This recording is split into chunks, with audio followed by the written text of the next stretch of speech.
So today we are doing a product review. So medyo tita mode today, and we are doing an appliance product review because we got a new ref. So super excited ang tita ninyo.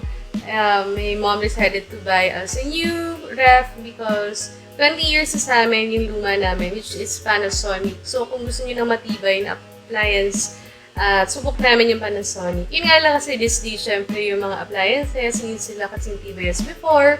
So, minsan, meron talaga na kahit dati matibay, ngayon pwedeng hindi na. So, we were supposed to buy the same brand as before. Kaso lang kasi, na-segue kami dahil nagpunta kami sa mall to check out ano ba yung mga brands na maganda yung offer. We found one na nagandahan kami because of how you can organize the foods inside. So, sa amin, very important kasi kung yung space, yung storage, and if you can organize it well. Kasi yun yung problem namin with our former ref, which is quite small. So, nakikita nyo naman sa aking vlogs, maliit lang talaga yung amin. I think it's 10 cubic. So, for this one, hindi talaga namin plan bumili na ganitong kalaki. But, we decided to get LG. So, buti nga nagkasya sa aming house. It's a bit bigger than our kitchen. Pero, we didn't really, mind na medyo may maliit siyang space ma-occupy. And surprisingly, nagkasya pa rin naman siya. Although, hindi nga lang siya, kumbaga, yung reference namin is smaller than our former house. Pero pwede na rin. So, yan. So, this is our new ref. If you can see, it's now a double door. Dati kasi single door.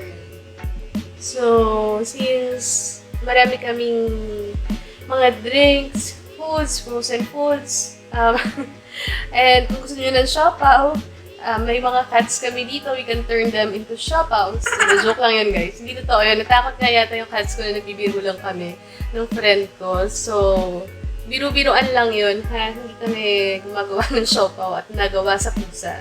And wala rin akong product sa kusina medios na made of siopaw. So anyway, I'm gonna be showing you the unboxing. Earlier, nila kuya, medyo hindi lang maganda yung pagkaka-video ko kasi medyo stressful kasi ang bigat talaga niya. Kaya naawa rin kami kala kuya. Tapos pagpasok dito, syempre medyo mahirap mag-shoot dahil nga tinatangla where will we put it, ganyan. Pina-unbox na lang namin dun sa harapan sa terrace. But right now, I'm going to be showing you the outside and the inside of our new LG refrigerator.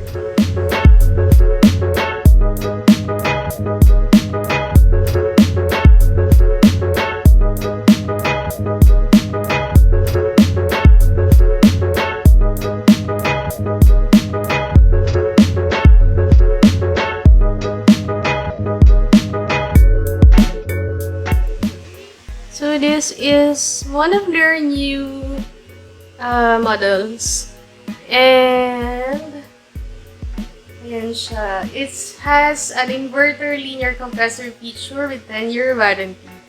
So kung tinatanong niyo ano ba yung inverter linear compressor, sabi nung aming salesman na nag-explain sa amin, he said na mas nakaka-save siya ng energy compared to yung inverter lang. So, it turns out daw na si LG lang ang merong ganyang feature, yung linear compressor. So, less noise, optimal temperature control.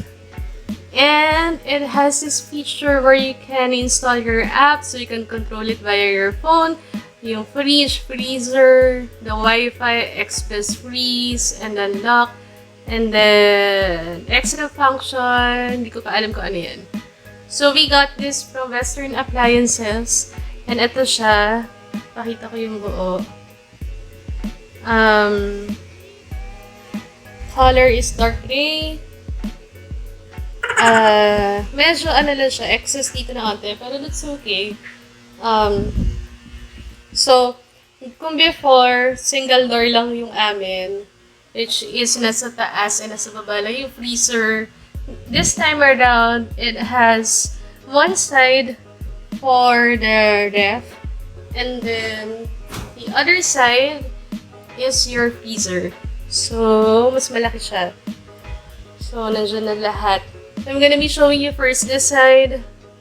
And as you can see, it has its own dairy corner. Ito yung nagustuhan namin sa kanya kasi ang dami niya talagang storage. Bukod siya. Unlike before kasi, halo-halo na. So, it has a dairy corner. So, alam niyo, mahilig ako sa dairy. We'll be putting all my milk, my yogurt, my cheese, my butter here. Tapos ito, ang cute niya. So, you can place it in there. And then, for juices, probably, tapos mga condiments. It has this spare tray na kasama. Tapos, kanina lahat din nakabalot siya ng plastic and sticker. Medyo kapag magtanggal. So, tulad nito, hindi pa pala namin na-remove. So, let's do it now. Super do it now. Sobrang satisfying to remove it. Alam mo yung mga videos sa TikTok or sa Facebook na ano siya, nagbabakbak ka ng ano. So, satisfying. So over here, it says multi-airflow and 1, 2, 3, 4 layers where you can put all your food inside. And then, kung dati, yung fruits and vegetables namin, isa lang. Ngayon, meron siyang dalawa. And this is the fresh zone. This one is the moist balanced crisper. So, kung gusto niyo na medyo frozen na yung fruits and vegetables, dito niyo siya ilalagay. Tapos, maganda yung meron siyang takip. Kasi dati wala. When you open it, talagang open lang siya na ganito. So, ito, meron siyang ganito na takip when you open it like that. So, mas nakaseal. Kasi mas naka-atras din siya. So, we go to the other side. So, yan, multi-airflow pa rin. So, this is the freezer. So, 1, 2, 3, 4 as well. And then, you can put your frozen fish and meat here. Ito pala, wala pala siya yung parang takip. Kasi pasok naman siya all the way. Then, this is another one. So, if you have frozen meat, fish, pwede nyo siya ilagay, frozen goods, french fries. And then, this one is another compartment. And then, the second one, it has an ice maker. So, ito yung wala yung dati naming ref. So, yan, you can make ice here. Teka lang. So, ayan. Medyo, hindi ko pa alam paano, gusto niyo ilalagay, and then if you want to get some ice, you just do that. So, dito na siya mahuhulog. And then another layer, and the last layer ng lalagyan. Kung ano man gusto niyo frozen items na ilagay dyan. So, ang dami.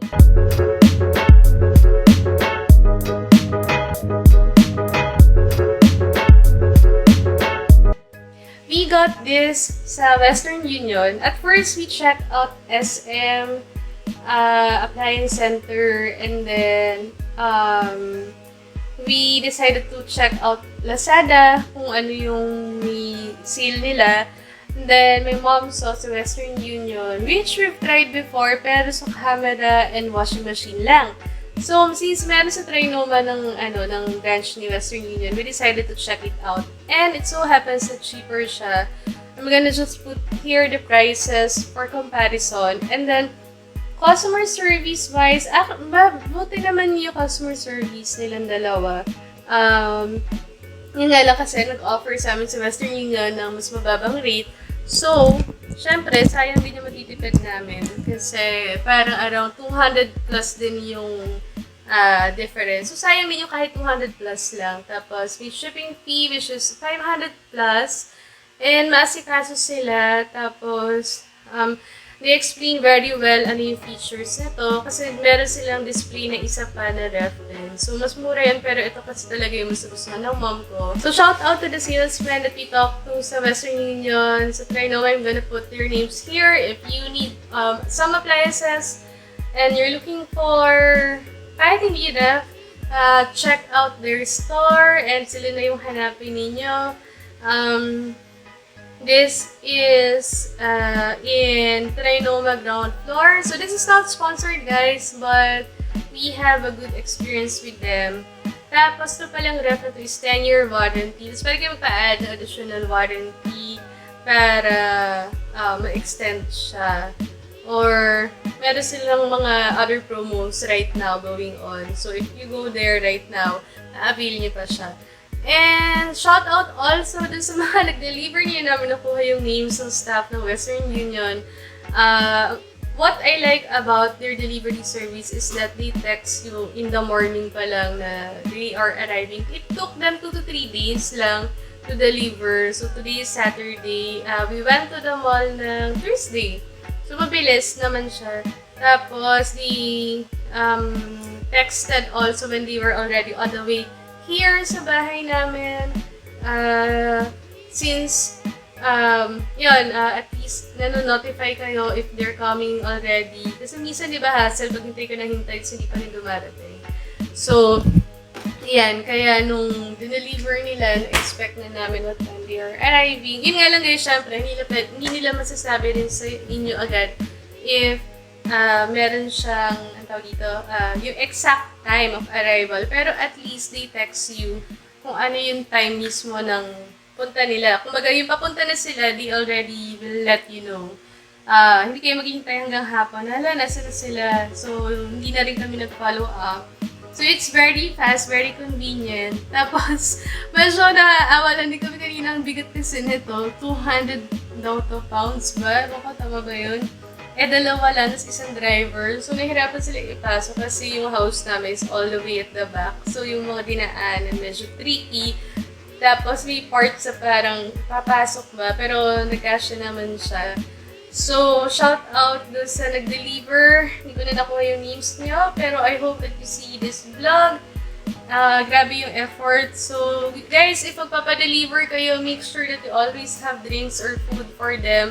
Kasi grabe yung pagod ng ating mga delivery men sa mga paghahatid ng appliances. So, make sure that they are good and in good quality yung kanilang ma-deliver sa inyo. So, yun pala yung tip ko sa inyo. If you're going to buy new appliance, make sure na ipa-unbox ninyo ito before you sign up. Make sure walang dents, walang gas-gas kasi you are allowed to have it returned to them for them to deliver back a new stock na maganda. So yan, sinigurado namin na walang mga dents and scratches. Tapos, yun nga lang kasi, yung ref pala, you can plug it right away. You need to leave it like this ng 5 hours kasi nainitan siya sa biyahe. So, parang hindi mabigla yung makina. Ganun pala yun. Better yet daw, 24 hours advice sa homebody. So, kung nasa homebody kayo online, you would see that comment as well. But for the appliance store, sabi nila, 5 hours minimum is okay. Pero yun, since sigurista rin kami, overnight na lang, 24 hours bago namin buksan. So, what else? Tip ko sa inyo, mag-canvas muna kayo before you buy. Make sure na na-measure ninyo kung kakasya ba to. And, kami nga lang kasi, although maliit yung kitchen namin. And, onti lang naman din yung laki niya and we made sure nakakasya sa mga entryways naman namin. So, since we have a double door sa living room, for sure talaga, alam namin kakasya siya. Tapos, yan. Another tip is that, mag-canvas kayo, ask around, ano yung matibay na appliances for buying one. Huwag kayo mag-impulse buying para at least alam nyo sulit and worth it yung mabibili ninyo. So, this is the first time we are going to be trying an LG ref. But we've tried LG sa cellphone and maganda siya sa phone. So, we're hoping na talagang good buy. If ever naman na may masira, it has a long warranty. So, service center pala, i-check nyo din kung saan, kung convenient ba. Kasi minsan, di ba, doon nagkakaroon ng problem. So, yun. So, we'll be testing this out for 7 days. And then, if ever may problems, pag na-plug na namin and all, we can call them, have it returned within that 7 days time. So, hopefully, it will be smooth. So, yung next vlog ko is, there's a part 2 for this one. It will be a grocery day for sure, or organization ng ref. So, you're gonna be seeing this one filled, and naka-switch on na siya. And I will be doing a review as well for that one. So, I hope that you enjoyed this video, and let me know, comment down below if you have the same ref or different brand. Let me know if you find this vlog helpful. And please don't forget to subscribe, comment down below, and click that like button. And I'll see you guys next time. Bye!